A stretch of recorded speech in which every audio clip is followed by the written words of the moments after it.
written a talk titled Becoming a Female Pythonista. So what I'll be doing majorly is to share my story with you guys, what motivated me into programming, how I joined the tech industry. And the second part of my story is going to be what I observed when I became a female Pythonista. So enjoy. Alright, so like every story, I would like to start from the beginning, which is my passions. As an average Nigerian student, as an average physiology student, I was passionate about making healthcare more accessible to people, especially to my fellow Nigerians. Needless to say, I realized that for me to achieve my goals, I need to reinforce my studies both in the medical sector and in the technology sector. I had this passion because I realized that, well, from the area that I come from, there's a lot of people that they don't have, access to standardized healthcare services, and really this is like a challenge to me. And seeing it as a problem, I would love to provide a solution to it, especially through technology. We are in the age of technology now. Everything is evolving around technology. Now, this my passion, this my goal. I didn't know how to go about it. So I started making research online, and I realized that, okay, sorry, before that, for me to achieve this goal of mine, I was looking for scholarships. Let me just put it that way. To study in one of universities in the developed country, because if you want to do something like this, you have to have a broader scope of what healthcare and technology is about, since I'm going to be combining the two.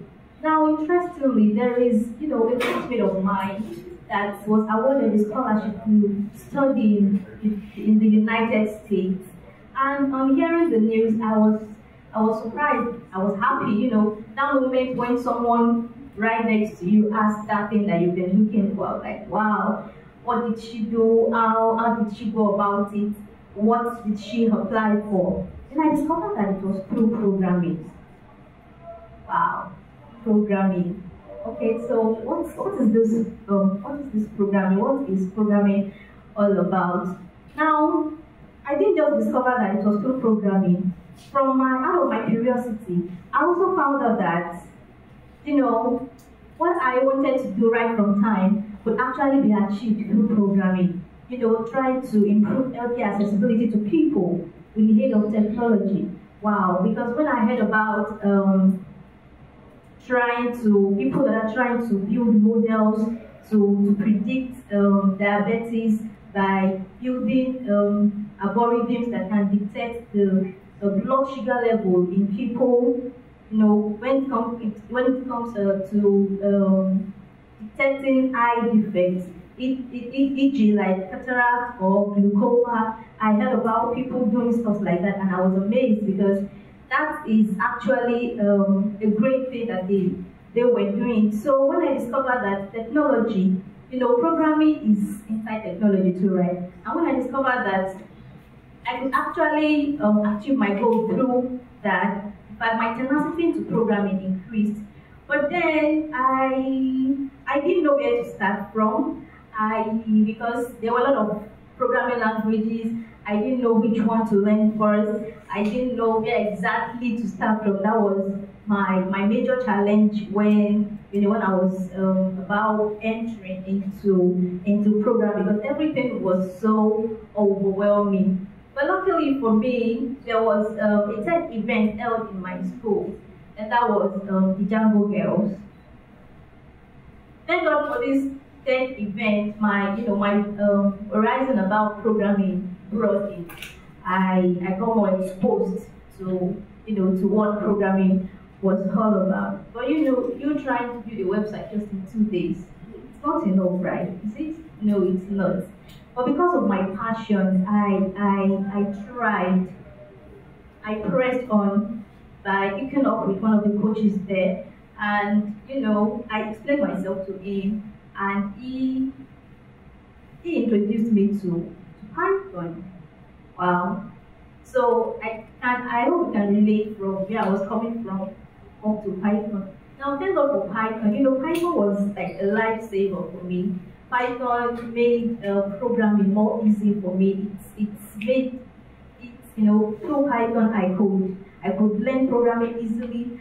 I could read codes easily. Python just simplified everything because while I was still making my research about programming, I hooked up with a few friends of mine, especially from the computer science engineering department, and the responses I got from them were not so encouraging at all.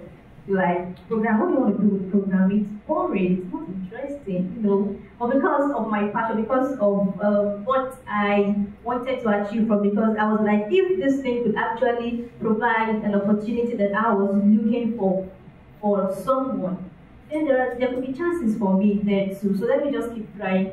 And hopefully for me, and luckily for me rather, sorry, and luckily for me, I found, what I was looking for. So thank God for Python.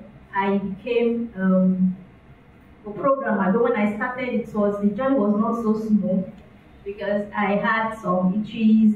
I was so naive about tech generally. Imagine a physiology student trying to learn how to code. It would have been easier or simpler for me if I was a computer science engineering student right from time. Okay, so I'll proceed.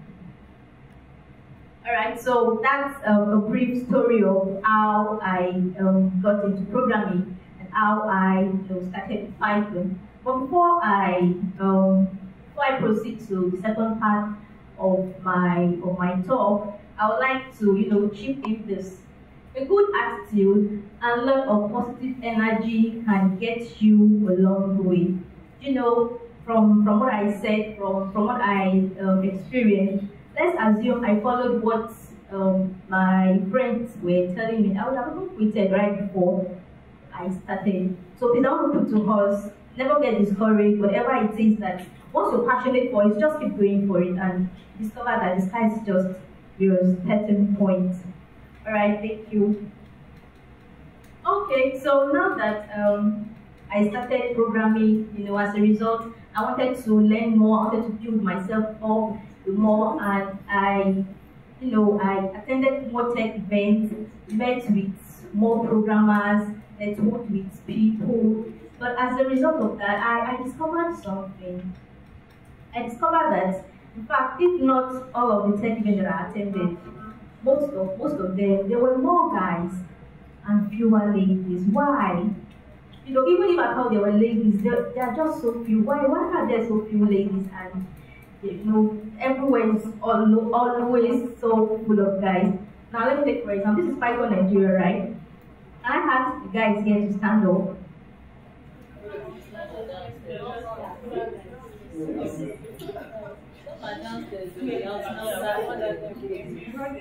There are 5 in number. Okay, so my downstairs. Alright. Can we have the ladies standing, please?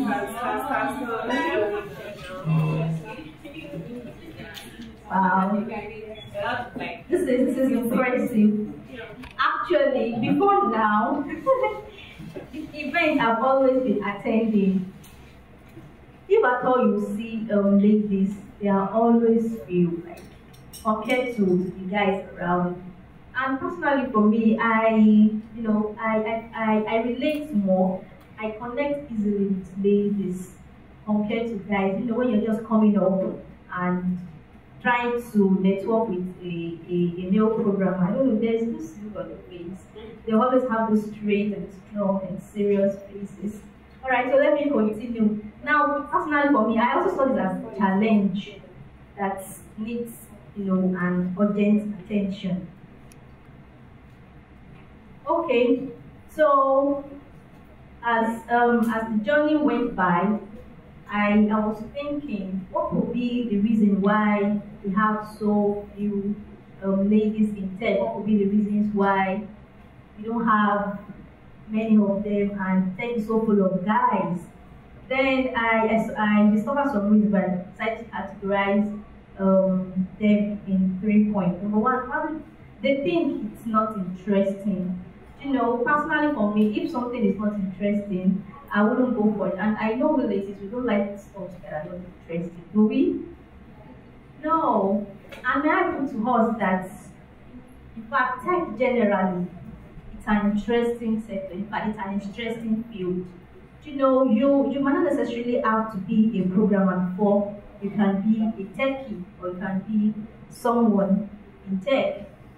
Tech is actually an interesting, it's an interesting field. Even programming itself is interesting. Though at first, when you are just coming up, you might have issues, you might not be getting some things right, you might be having bugs and bugs and bugs and bugs. But trust me, if you keep pressing, because something you attach your passion to, if you keep pressing, I want to assure you that, in fact, you will always get breakthroughs. All right, so second point, because they are ignorant of the opportunities that lie in tech. I mean, what brought me, or what attracted me to tech in the first place was the opportunity that one of my classmates had. And I want to put to us this afternoon, you know, as males as they are frontiering careers in tech, females too are beginning to frontier opportunities in tech. There are a lot of opportunities waiting out for them, for us, for ladies in tech. If only we can just arise from our slumber, if only we can just arise to the call and put ourselves to work. There are a lot of opportunities there in tech. Then again, the third point is they think they won't be successful in tech. You know, for me too, if I don't see myself excelling at something, I'd rather not venture into it at all, because I don't like being a mediocre at something.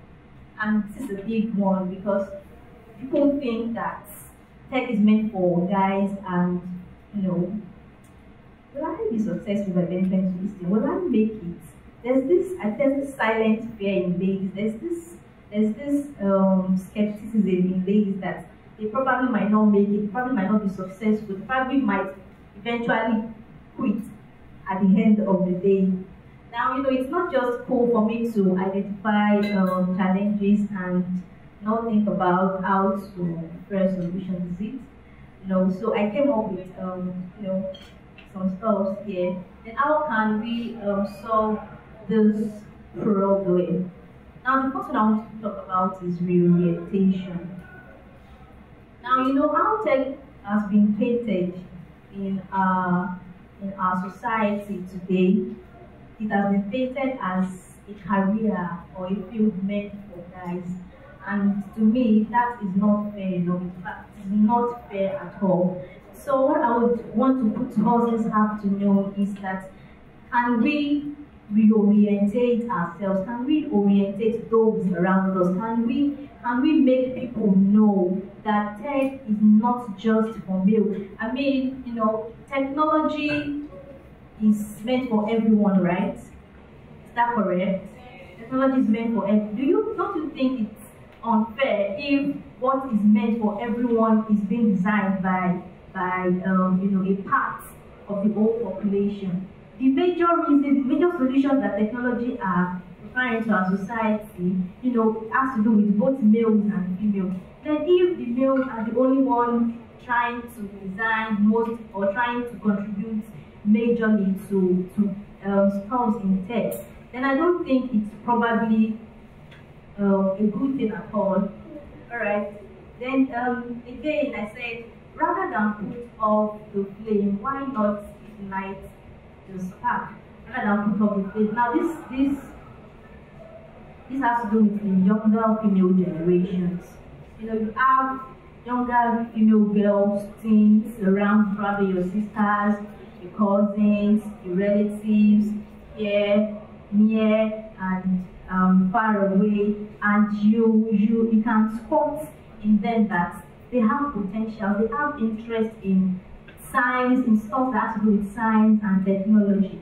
Let us start encouraging them, because if we try to persuade them to go into stuff that are womenly, it's not good enough. We try, you know, if you agree with me, when we were small, we, even though most of us were like, I want to be this, I want to be that, we actually don't know what we want to be. Do we?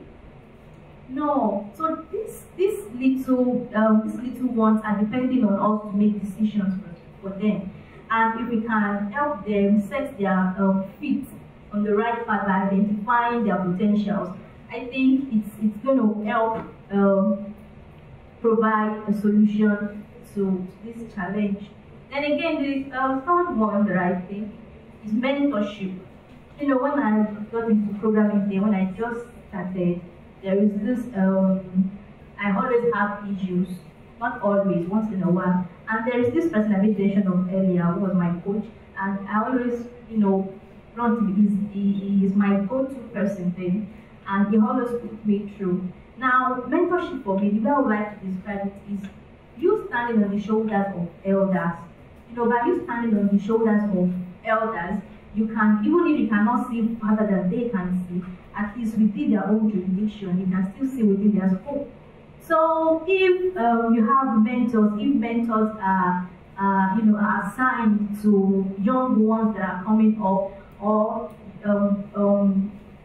not necessarily the young ones. In fact, any tech careers might be with programming. It might have something to do with programming, or it might not. But once you have a mentor, you have someone that is, you know, watching over you, that is monitoring your progress, I think it's going to break the barrier of you wanting to quit, or it's going to break the barrier of you, you know, wanting to just leave everything and, you know. So in short, mentorship helps. It helps, and it goes a long way in making people, not just female generally now, to stay in things that they want to, but not just in tech. Alright, so I would like to end on this note that technology is better for everyone when it is designed by everyone. And in the next few years, I see myself becoming one of the first ladies that provide solutions to major problems in the health sector. Thank you.